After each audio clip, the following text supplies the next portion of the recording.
And when people do the personal platform thing well, I mean, the opportunities are endless. It's really relationship building at scale. And it's exciting to see people's eyes kind of like light up when we get them on the right path and then check in with them later and they've had all these amazing outcomes. It's fantastic. Hi, everyone. I'm Peter Barron. And I'm Brendan Schneider. Yeah, and welcome to the Leadership Backstory. So, Brendan, we're going to take a little bit of a different path on this podcast today. I'm super excited. We have Erica Schneider on the pod, and she is the co-founder of Power Your Platform.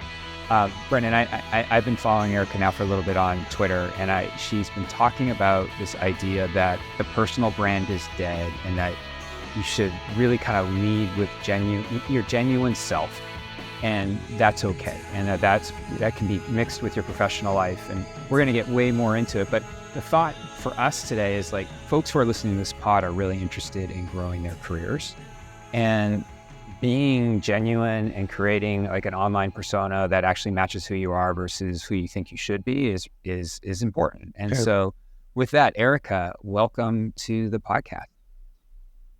Hi, good to be here. So talk about how this whole idea of powering your platform came about, because I just love how it's rooted in genuineness. Yeah, I mean, to be completely honest, I've always hated the phrase personal brand. And I've been building quote unquote a personal brand for 2 years now. My business partner, Casey Judd, has been doing it for, I think, 6 or 7 years. She's like an OG personal brander. And every single time that I used the word, I felt kind of icky and gross because I'm a content marketer by trade as well. And we build business brands. And when you're building a business brand, you're literally cultivating a story to try to make a thing personal. But when you apply it to yourself, it's I'm not a thing, I'm a person, right? I'm not trying to productize myself. Yes, I need to think like a marketer, reach my audience, help people solve problems, and ultimately bring them on some sort of a journey to hopefully buy something from me. But that's only part of it. And brands, they really can't take this next step of relationship building outside of ending in a transaction.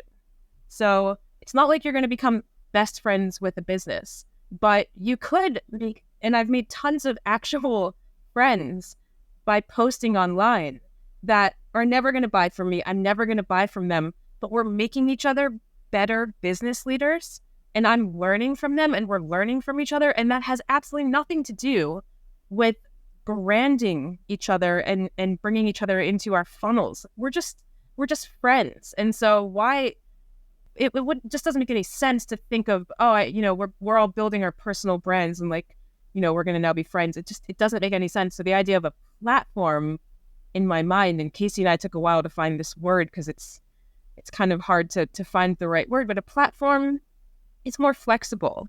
It's like the hub, and you've got all these spokes of ways that you can connect with people on social platforms or outside of social platforms, and just felt more holistic.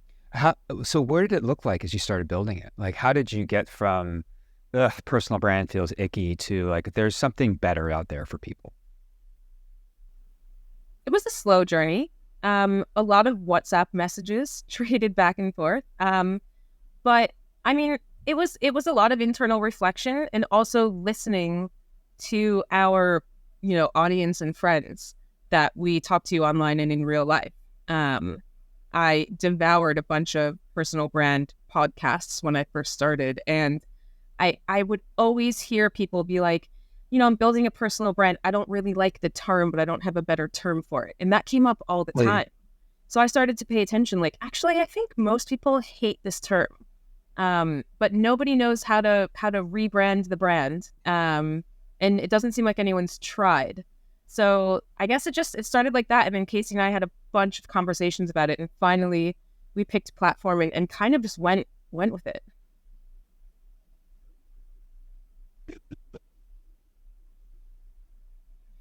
So your platform is rooted in you, the person.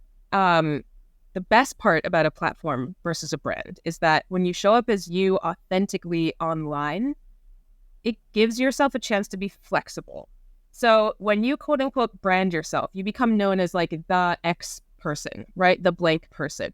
Um, Erica, the editing person, Casey, the growth strategist. And you're kind of, it's fine to be known like that, but when you're building a brand, it's sort of all you're known as. Then imagine you change careers or you decide that you're going to go all in on a side hustle that no one really publicly knew that you were doing. And so you start to talk about that publicly. And the people that know you as like the X thing are super confused. They're like, wait a second, aren't you the editor? And now you're talking about building a personal platform? Like, how the hell do those two things mix? So when you show up as yourself and you lead with us in authenticity, you weave personality and personal stories into not just your posts, but your comments, your DMs. When you change, you can quote unquote rebrand super easily because it's you. You're a person and people evolve. Like nobody expects you to stay the same forever. In fact, that's a kind of a red flag. When brands have to rebrand, it's a whole thing.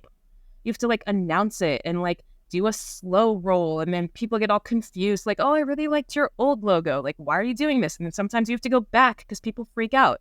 And I've seen this happen multiple times. There's a really big guy on Twitter. I'm forgetting his name at the moment. I can't remember his name right now. Blake Burge. He's known as like, he was known, I think he might still be, but the Excel guy. Like he was doing monster threads on all of these Excel tips. And then Justin Welsh sent out a newsletter and was like, Blake Burge came to me because he couldn't monetize.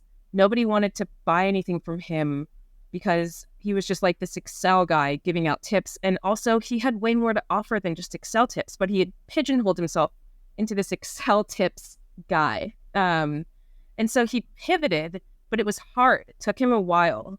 And finally, I don't know all the details, but I know that he started to talk about a couple other things. And now he's actually able to get people kind of to know him as the person behind this Excel guy. And he's having a much better time. Like, I'm curious, like, what are the barriers to this? Like, I just think about, it's really easy to kind of wrap yourself around a discipline, like a product or, something that is a little bit detached from your personal life, but then to open the door and actually show some of the stuff that's happening in your world, that can be scary.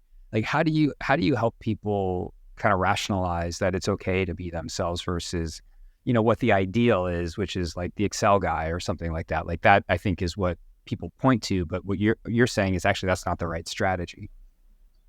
Yeah, I mean, so that the Excel guy thing feels good at first, but eventually you start to kind of feel like a caricature of yourself, and it becomes this thing that you have to do rather than something that you want to do, because you're not authentically yourself there. So again, like if you feel a little bit different, you don't want to post about that day, you sort of have to, and it becomes this job that you have to maintain, as opposed to this place where you go to have fun and prioritize relationship buildings that ideally lead to business. But the boundary thing is tricky.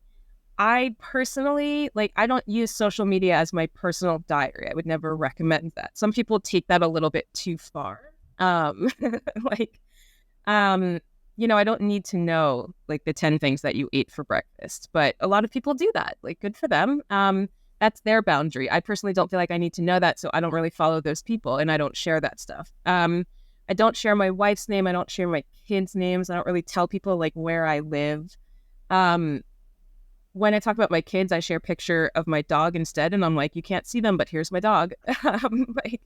So you have to figure out what boundaries feel right for you. But it's the same in life. I mean, not everyone that you meet, you're an open book with right away anyway. So it takes time, and you have to kind of feel that out. Also, when you're talking about yourself, it's still important. We're all still in this place networking, making these relationships. So when you're doing your big posts, they can't be I focused. They still have to be you focused. They still have to be helping your audience do something. The best way to talk about yourself is to weave personal stories and anecdotes into your narratives while still making it about helping your audience solve a problem or do something. Instead of just being today I did this and it was hard. Yeah. That's really resonates with me because I'm about to launch some stuff and I'm really trying to think about it from the you perspective versus the I perspective. It is so easy to forget that you're actually talking to somebody on the other side, and that, like, Mm-hmm. I don't know. I mean, I just think about the people that I've really come to appreciate online who, I pay attention to, and it's always about, they weave some of their personal stuff in there, but they're also just hyper focused on your success. And that's just a really Totally. powerful way to approach anything in life, right? Yeah. Absolutely. I also recommend when you're first starting, so say you have no personal platform, you've never been posting. You definitely want to lead with how you help, who you serve, and then kind of save the personal stories, metaphors, anecdotes until you've given people the right context. So the way that I see it is like you have to put your name tag on and fill it in Yeah. before you just like have a deep conversation with someone. So I think a lot of people misinterpret and skip that part too. Like, don't just sign on to LinkedIn and be like, hello world, like I went for a run today and it was great. Like, nobody cares. But if you have 50,000 followers and you've been helping people for a year solve some really important problems and you're putting out valuable content and you've been interweaving stories, then if you say like, hey everyone, I went for a run today and it was really hard, you've formed relationships with these people. So like, while they don't necessarily care, they're going to still probably comment and be like, good for you, because they know you. So again, like if you see someone that's been doing this for a while, sharing these personal stories that are getting engagement, go back to what they were sharing when they first started, because I bet that they weren't doing that and it wasn't working for Yeah. them You back kind of have to then. find your voice, right?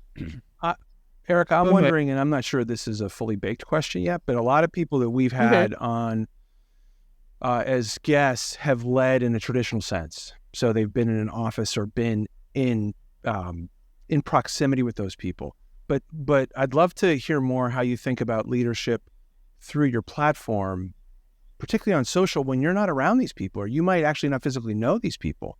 And what do you think about that? Because for me, it seems like that'd be pretty hard. So are you saying leadership in the context of like employees or like leading thoughts? Uh, Probably both, but more thoughts. More thoughts. Yeah. Yeah.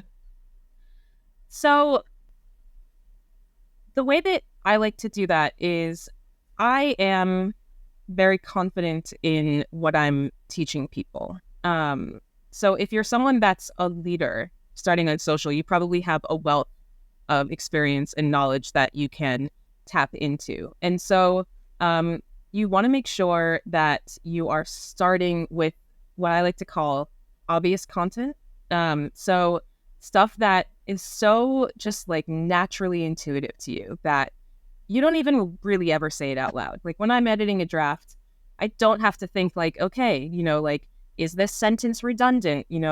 Should this paragraph move? I'm just in there and then I'm out of there and it's done. But a lot of your audience, again, like your audience is going to be different segments. So they're going to be all over the awareness levels, which I'm sure you're familiar with. Yeah. So a lot of your audience, and especially this is important for context setting, you need to speak to the unaware and the symptom aware people with obvious content. So they don't know what they don't know. And they might be struggling with something as well that they can't quite put their finger on, like, what is this symptom? Like, what's the root cause of this? And so I always speak to myself when I was just starting, and I tell myself what I would have wanted to hear. And that is a really good way to build credibility, because you're showing like, hey, I've had this transformation. I've learned all of this knowledge. I'm definitely not the person that is new and doesn't know this. And this is for all of you who aren't sure. And then you're going to want to disperse after you set a bit of context, like the kind of more bottom of funnel content, the smarter stuff, the stuff that really dives deep into how you solved a specific problem, for example, or how you think about something in a way that, no one else thinks about it, or how you've pulled on your experiences to overcome obstacles. So again, though, it's usually about setting that credibility up, because all thought leaders are doing is positioning themselves as experts. And if you're a leader, you're probably an expert. So Yeah. Brendan, I'm curious, because we've been talking about this. I kept thinking about you. Like you had 2 jobs for a long, 10 years, 11 years? Yeah, a long time. Erica, Brendan was in a school for a long time, but in parallel to that, he had built his company, Schneider Media, kind of as a side hustle. And then about a year ago, you went all in. And I don't know, like, how does this resonate with you, Brendan, especially around like leading with your own self versus, here's a tip, here are 5 tips to, build a content marketing campaign or something like that. To a degree, when you were talking about the platform and being known for one thing and then having another thing, and then I was like, are you talking about me? Holy cow. Yeah. So I totally get it. And that's why when you were saying that, I'm thinking, I hope people that are listening will learn more about you and what you're teaching, because to have the platform would have been much easier for me. I mean, I felt like I needed to keep both lives a little private for other reasons. And although I was kind of talking about the same stuff, I was like, this is crazy. And then back to the, like, trying to be a thought leader. I think I asked my question earlier just for selfish interest, but like it's hard. It's hard. And then sometimes, I don't know if you deal with this, but like sometimes I have like imposter syndrome. Oh, yeah. Like, I don't know if you talk about that, or like when you were saying when you copy edit something and you just know, like there's a lot of stuff I just know. And then sometimes I think like, why would people follow me? Why would they listen to me? So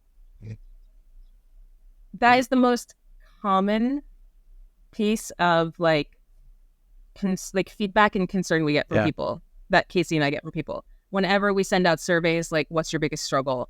It's, why the hell would anyone care about anything that I have to say? Number one. Yes. Right. Number two is usually for leaders and entrepreneurs is time. Yeah. Like, how the hell do I find the time to actually post? But number one is fear and mindset. And Casey puts it this way, which I really like.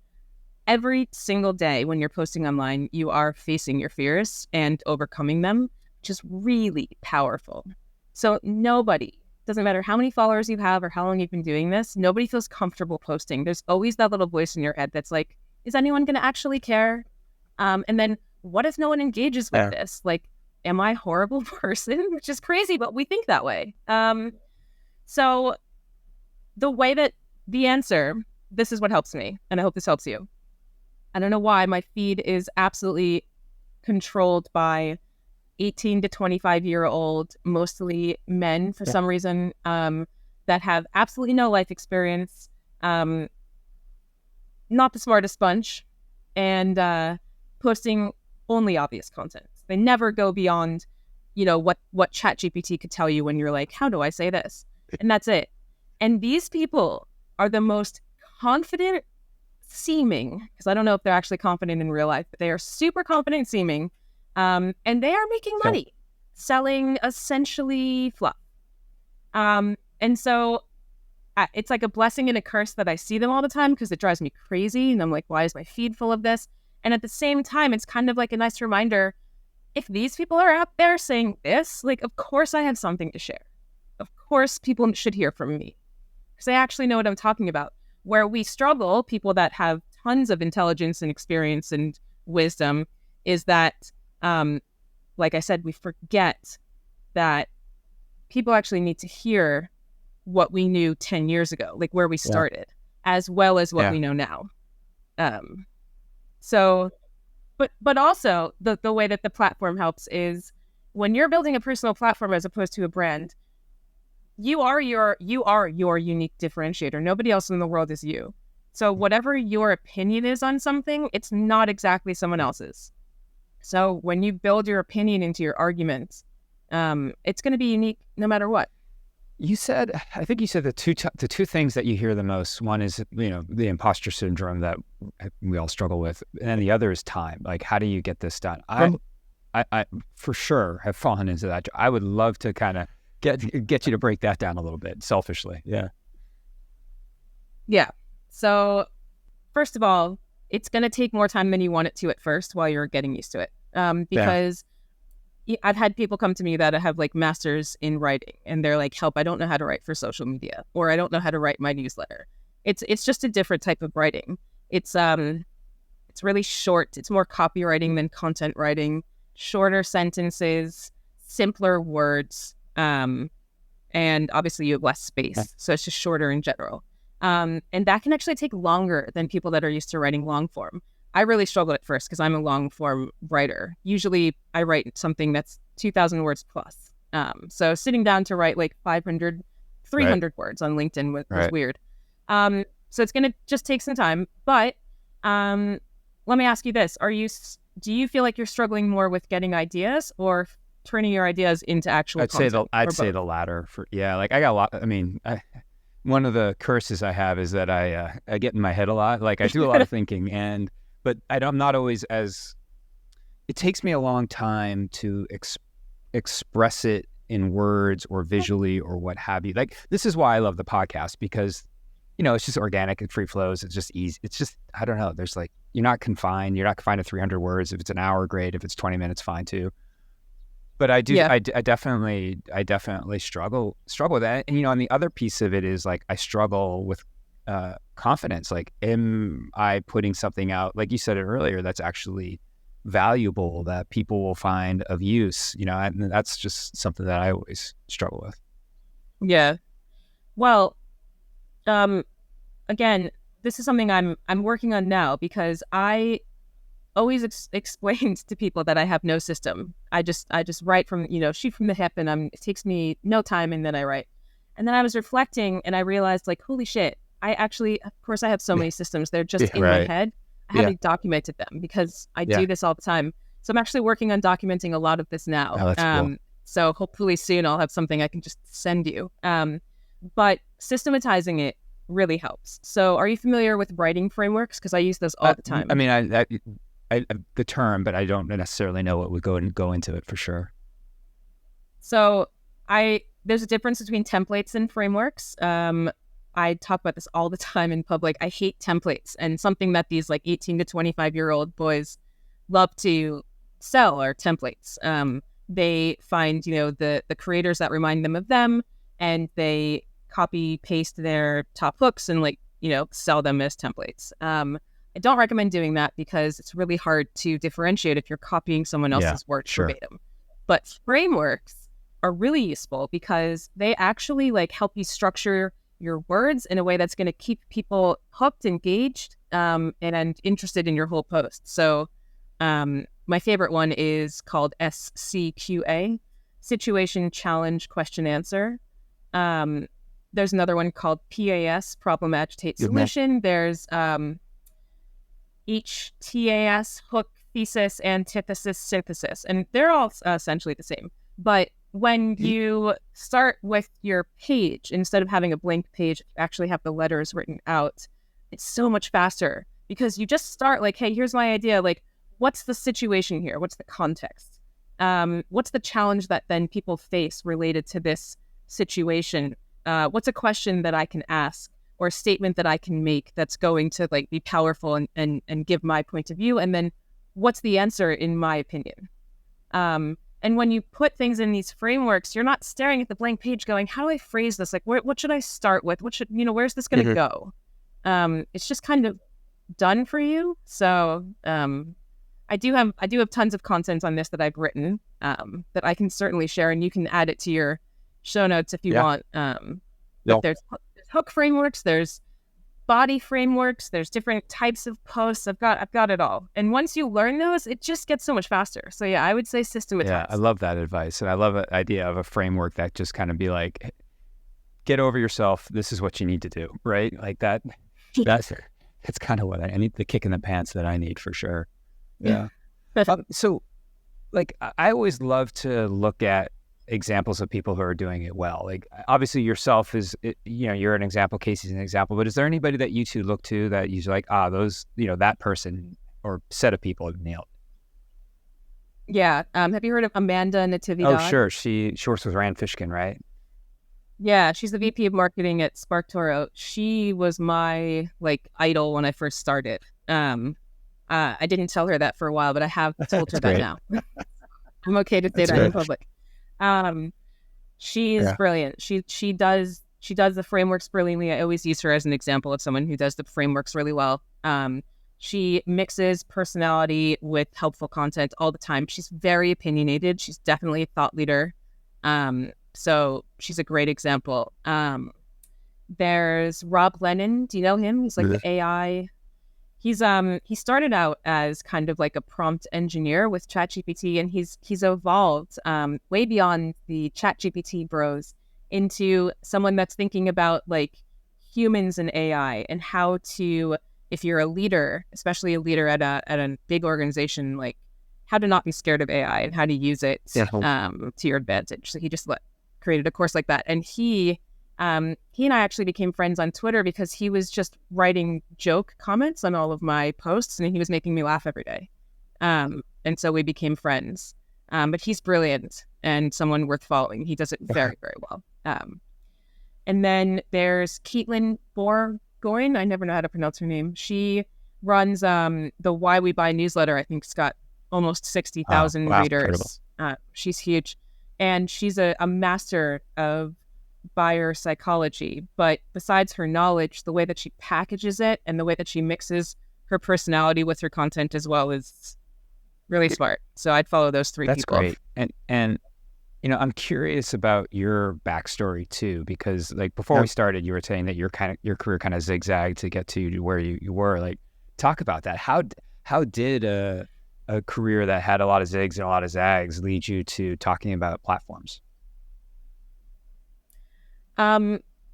So I've always loved writing, and I've also always hated conforming to societal standards and what's expected of me. So I guess I was always going to end up here. Very random path. After college, I became the catering director of a fast food chain in Boston called I love Be Good, by the way. I lived in Boston for a long time. Yeah, that was great. Oh, nice. Yeah, I was in Boston for 10 years. Be Good was great. I needed money, so I was a delivery driver for them while I was looking for a quote-unquote real job. And one of the owners was like, do you have a college degree? And I was like, yeah. And he's like, great, you're my new catering director. That's awesome. There was no interview process at all. So I literally fell into a leadership role at 22 with no place being there. But that was really cool because I was managing people and learning on the go how to do that. And I was there for 4 years, and then I transitioned to a technical project manager at Level Up. Are you familiar with them? The rewards app? Yeah, I'm totally. Not absolutely. Sure. Yeah, they got acquired by Grubhub. But that was cool because that was like the most corporate-y thing I've ever done. But I say that with a grain of salt because the CEO was younger than me and I was 26, and he like didn't wear shoes, and he was a Princeton dropout and only ever wore orange. So that was an interesting office environment. And then I had my quarter life crisis and went to teach English in Thailand when I was 27. And that's where I sort of fell back in love with the English language and editing and writing and thinking about words. And I thought maybe I'll be a teacher. Maybe I'll be an English teacher. Maybe that's my goal. But I fell in love with traveling. So there was no way I was going to come back to the States and be a teacher. And that's where I fell into working for VIP Kid as a teacher while I was in Thailand, and then becoming a freelancer. And from there, I became a managing editor at a content marketing agency, promoted to head of content because I learned a lot on the job, loved it, was good at it, already had the managing people skills, so that was easy for me. And then I got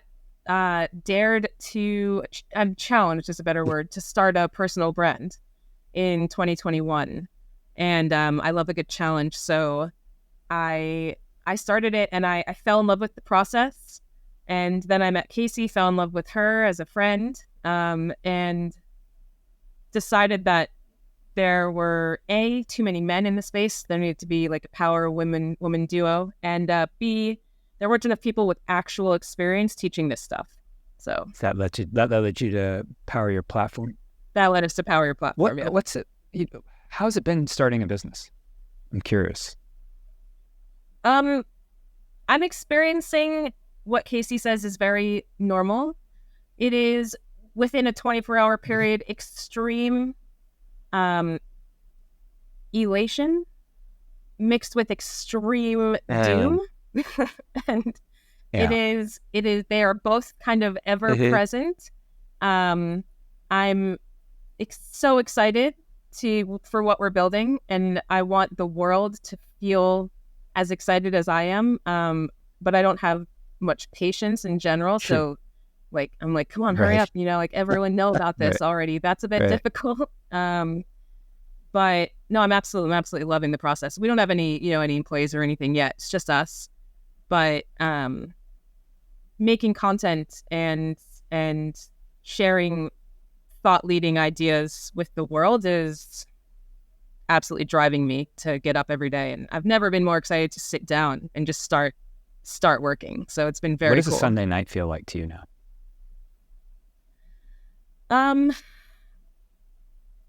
Yeah, bit of what I was just explaining. I'm super excited for Monday. Holy shit, why is everything that I have to do tomorrow not done yet? Why did I do it last week? Right. Brendan, is that how you feel? No, well, it's funny. Highs and lows, Erica, every day. And it's, I think the one thing I've enjoyed is that they're mine versus being like, okay, I didn't get something done. I mean, but they're mine at least. So that's been really rewarding. But it's a bit crazy. Yeah. But it's also empowering too. It's nice that it's me. So if I screw up, I screw up. So I don't have to. I love answering to myself. Yeah, it's amazing. Nice. Some days I'm the best, and some days I let myself down, and that's okay. Now, are you still working at the agency? Yes, but we've had some honest conversations about the fact that I'm, not going to be there forever. So, the owner of the agency, Tom Watley, is probably the nicest person I've ever met, and one of the best leaders I've ever worked for. And his philosophy is that when people come to you, you want them to leave better than they came, and you never want to make them feel like they have to stay. Awesome. Yeah. So I've been there for 4.5 years, and he knows everything I'm doing, and that I've got a path towards this. So that's exciting. It's exciting to have clarity, right? The most exciting, yeah. It was stressful when Casey and I were trying to figure out, what's our business going to be, what's it going to look like, and we're still figuring some of that out. We've hired a course coach, this guy Virgil Brewster, and he is like a wizard. He's checking our instincts, and he's like, don't do that, do this instead, because Casey and I we want to like over deliver on value in everything we do, and we're slowing ourselves down. And he's like, just stop worrying about those details, focus on this. You need to go to market with this, then you'll work on that. Right. So it's a lot. He's helping us a lot with priorities, which I think Casey and I both we struggle a little bit with. We have so many ideas, focusing on the most important ones right now. What I love about your business too is, I mean, the potential reach, right? Like what you're doing is relevant to just millions and millions and millions of people. Yeah. Like you could have really big impact, and that must feel good. Feels amazing, and that's the goal too. Like we want to make a lot of money, like any business owner does. But what we care about more than anything is helping people achieve not just transactional. Let me say that differently. Helping people go from transactional to transformational outcomes. So transactional outcomes are important, but the transformational ones are the ones that Casey and I kind of look for.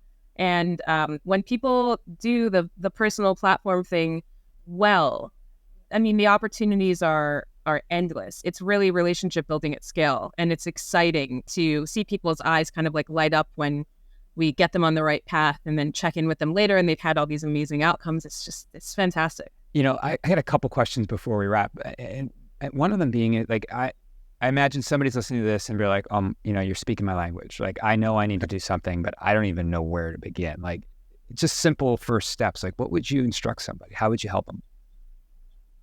Yeah. So it's funny. We had a consulting call this morning, and I kind of went through this with someone.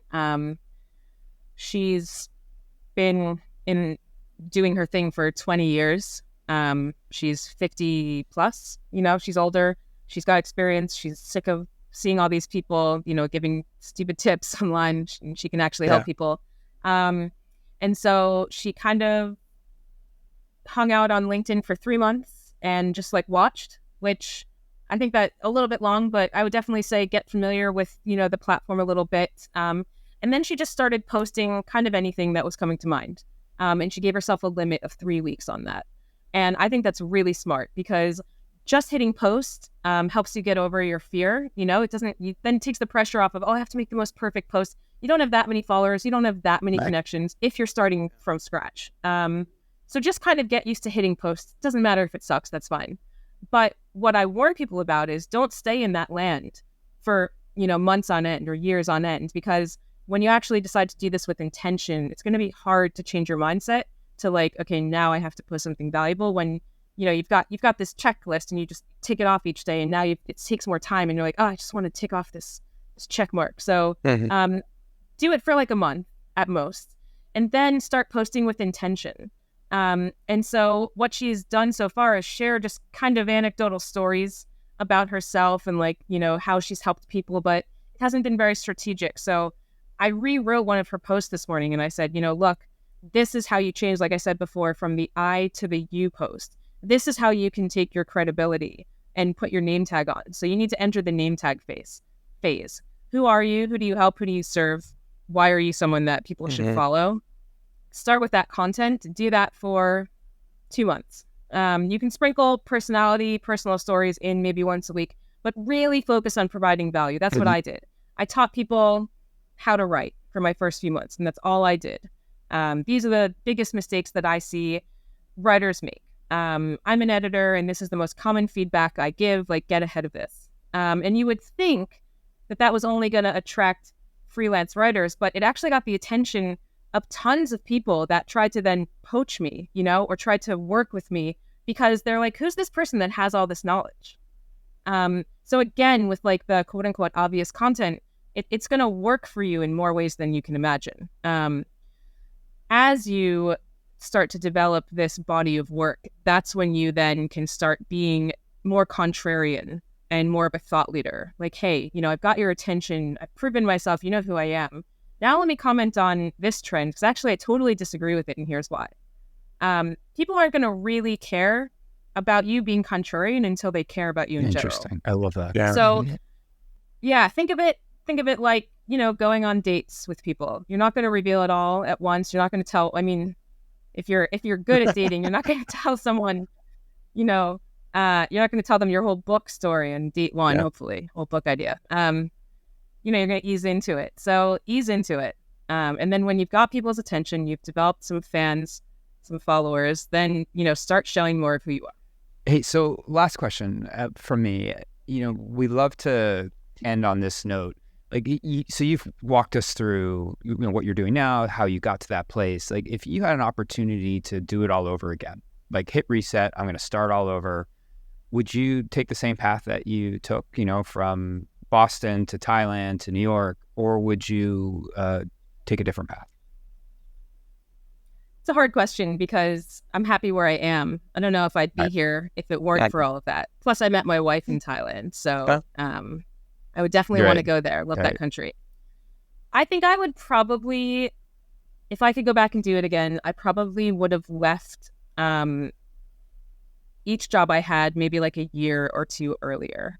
I stayed in things for a while. I was in the catering job for 4 years. I was in the technical project manager job for 2.5 years, taught English for 2 years. I knew at each of those stages, this isn't where I want to end up. Not like the traditional career necessarily really matters anymore, but I guess I was raised to think maybe I should find the career for me, and I knew that wasn't it. But I stayed out of kind of this feeling of, well, what will they do without me? And I definitely prioritized the companies over me. So I'd probably leave a bit sooner, maybe go traveling a bit younger. And then, I could have been a millionaire by now if I started 5 years ago. Ain't that the truth? Well, there's the big one. But yeah, exactly. So, the big final question, Erica, is where can people learn more about you? Where do you want to send them? I want you guys to all subscribe to my newsletter. That's the push right now. So it's poweryourplatform.com. card.co, but card is spelled kind of weird. So just go to my Twitter. It's at Erica's my name, ERICAS, my name. And it's the link in my profile. That's the easiest That's awesome. Well, Erica Schneider, thank you for walking us through your journey. And I don't know if this kind of turned into a consulting call and if we owe you some money, but just let us know. But this has been absolutely fantastic. Thanks, Erica. Thanks so much. Thanks for listening to this episode of The Leadership Backstory. Make sure to subscribe from your favorite podcast player and leave us a review if you like what you hear. We appreciate you sharing your feedback with other listeners. Peter Barron and Brendan Schneider host The Leadership Backstory. Catch you on the next episode.